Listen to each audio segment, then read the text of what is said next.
You have to be happy with the way that your team's been playing, especially after that BC game, and how you guys been really getting it done. Well, you know, I don't know if coach is ever really happy. You know, there's always a lot of things that we can get better at. I believe there's things right now that we need to get better at. You know, we're turning the puck over still too much for my liking. We're giving up too many transition chances because of that. But overall, we've done what we have done well is we've started games well. We started games physical. Even in the Boston College game, we started that game well.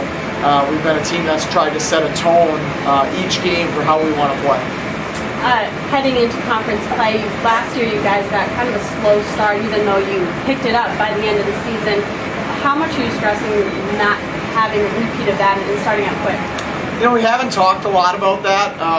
You know, what we've tried to be this year is we want to be a team that prepares for every game the same way.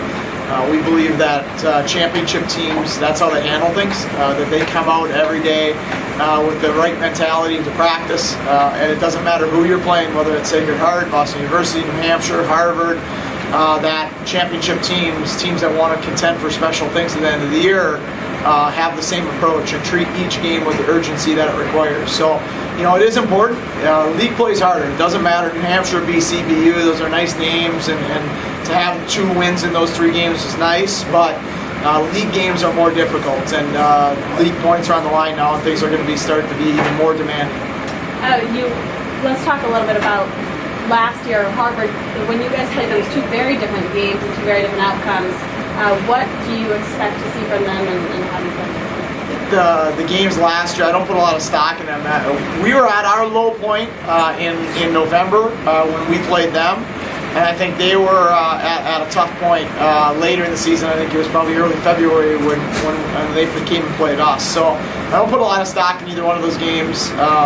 What I know is that they're a very talented team. I look at their forwards, I look at what they have up front, and they look like a team that's going to be able to score a lot of goals this year. They look like a team that's going to, at some point in the season, whether that's now or later, going to be a team that contends for the top half of our league. So I know they're going to present a lot of different challenges. I'm sure they're very excited to rectify what they believe probably wasn't a great season for them.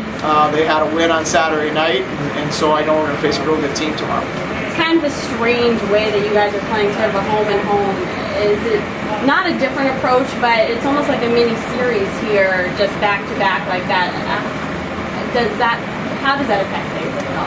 Well, I think what it does, it puts more importance on game 1 in terms of setting a tone for what you want these 2 games to be about. You know, sometimes you don't play the same team again the next game or the next night, and so the benefit that you have of playing the right way or playing physical doesn't carry over to that team because you play a different team. So, you know, we want this game to be a demanding, physical, hard game. That's when we play our best. That's what makes us a good hockey team. So the benefit of that is then there's that still resides in your opponent's head for the next game. If you do that, they have the same chance to do that to us. So, you know, we want to come out and be who we are. We believe that at our best, we're a hard team to play against. We're a mean, physical hockey team, and we want to be that to start the game tomorrow night.